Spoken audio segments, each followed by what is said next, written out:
my notes for the meeting tonight. Where are they?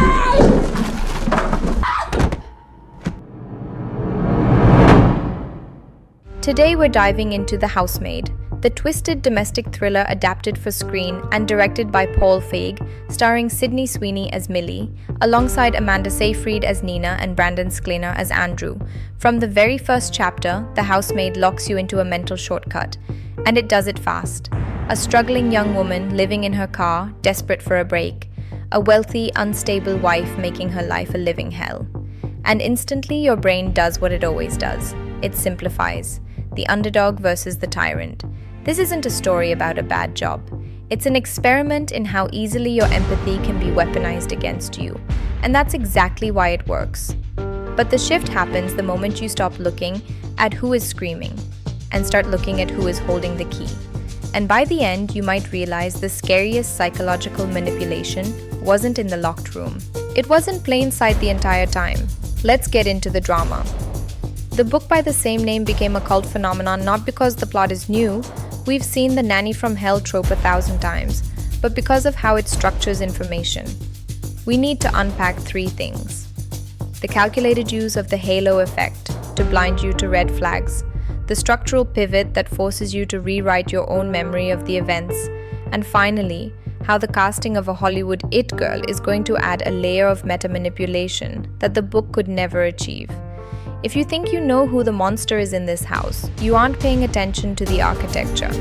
Look at how the character of Nina, the wealthy wife, is introduced. We see her exclusively through Millie's eyes. She is erratic, she is cruel, she messes up the house on purpose. This is confirmation bias at work. The narrative feeds you a specific set of data points designed to trigger a defensive response.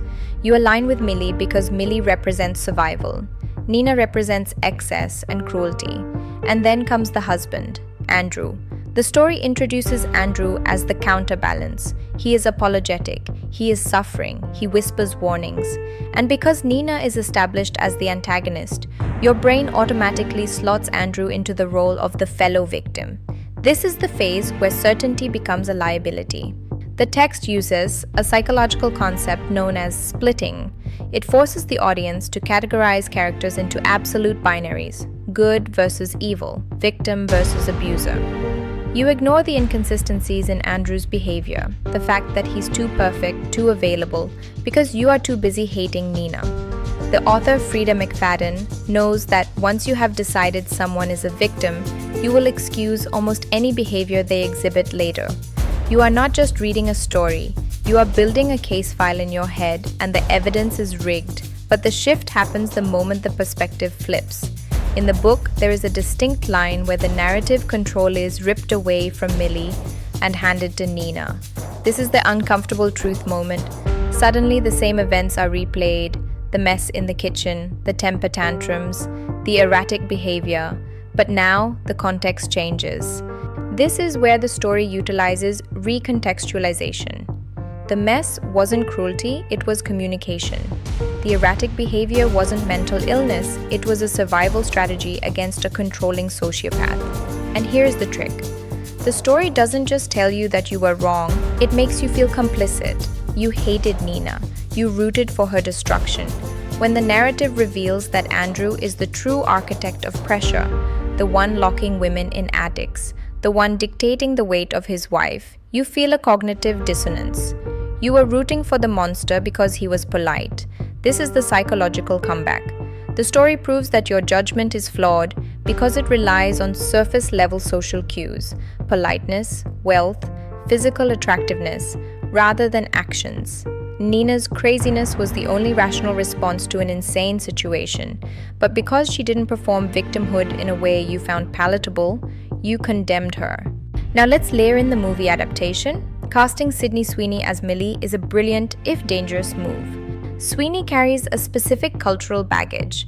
In previous roles, she often plays characters who are hyper-feminine, underestimated, or objectified. The audience is trained to look at her, not through her. This adds a meta layer to the manipulation. In the book, Millie is somewhat of a blank slate. On screen, Millie will have the face of an actress known for playing the innocent beauty. This reinforces the initial trap. When Andrew becomes obsessed with Millie, the audience understands it implicitly. It leverages the halo effect, the cognitive bias where we assume beautiful people are inherently good or innocent. But remember the third act of the story. Millie isn't just a victim, she is a mirror. She has a history. She has a darkness that rivals Andrew's. By the time the final payoff arrives, the movie will likely use Sweeney's innocent image to hide the fact that she is not being hunted, she is hunting.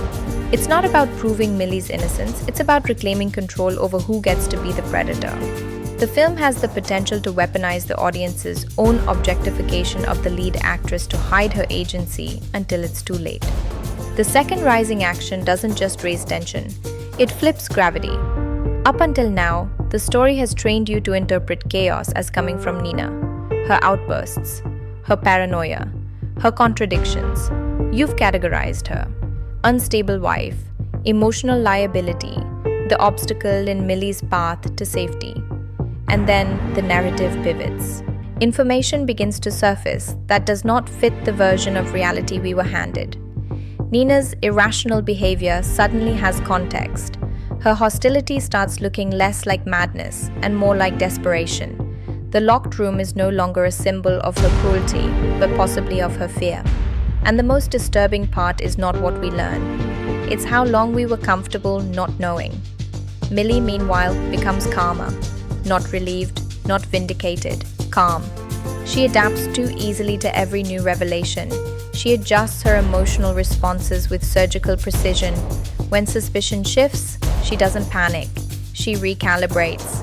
That is the red flag. Because innocent people react. Strategic people reposition. This is where the psychological architecture of the story tightens. The audience experiences cognitive whiplash. You start replaying earlier scenes in your head. Conversations that felt sympathetic now feel rehearsed. Moments that looked like vulnerability now look like bait.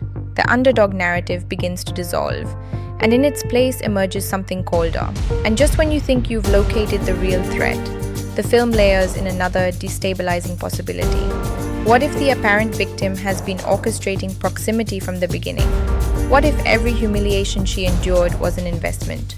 What if the house was never a trap she fell into, but a system she intended to infiltrate? But wait for my take at the end, because the most unsettling interpretation isn't just about who manipulated whom. It's about why we were so eager to choose a side in the first place, and that leads us to the ending. The most destabilizing move of all. We don't get a legal resolution. We don't get a standard justice is served moment. We get vigilante justice. We get a cycle that continues. The audience feels relief here. The bad guy suffers. But look closer. The system didn't work. The only way to survive the machine was to become a better operator within it. You are left cheering for a murderer, simply because they murdered the right person. That is the final manipulation. The story compromises your morality by making you an accessory to the crime. My take on this is, Millie is not just a sociopath manipulating a household, she is a narrative parasite. What do I mean by that? Most viewers analyze her behavior inside the house. The lies, the mirroring, the patience, the calculated vulnerability. But the real brilliance of her character isn't just how she manipulates Nina or Andrew, it's how she manipulates us. Millie understands something fundamental about human psychology. We instinctively side with the powerless, the broke girl living in her car, the woman with a record trying to start over, the one being yelled at, humiliated, controlled. She doesn't just infiltrate the house, she infiltrates the audience's empathy, and that is far more dangerous. Think about it. Every red flag she exhibits is filtered through a trauma lens. If she lies, we justify it as survival.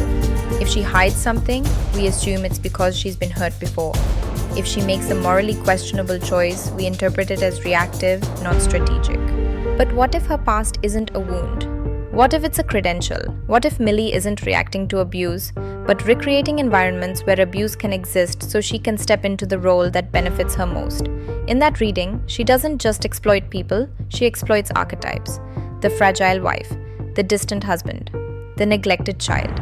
She studies the emotional ecosystem of the house and inserts herself where sympathy will flow most easily. Here's the darker twist.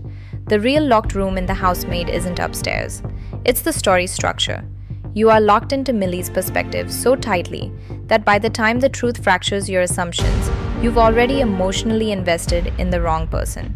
The film doesn't just trick the characters, it forces you to confront how quickly you constructed a moral hierarchy based on presentation.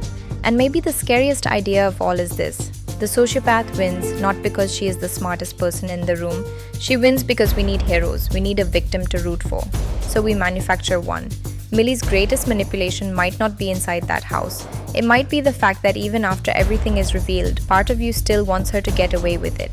The Housemaid works because it exposes how easily we can be programmed to hate the victim and love the abuser, provided the abuser has better manners. If this breakdown made you question who you were really rooting for, or if you're interested in how media manipulates your perception, you'll want to stick around. I unpack stories like this every week, so if this kind of psychological deep dive hits home, subscribing might be a good idea. Because once you see the mechanism, it can't be unseen.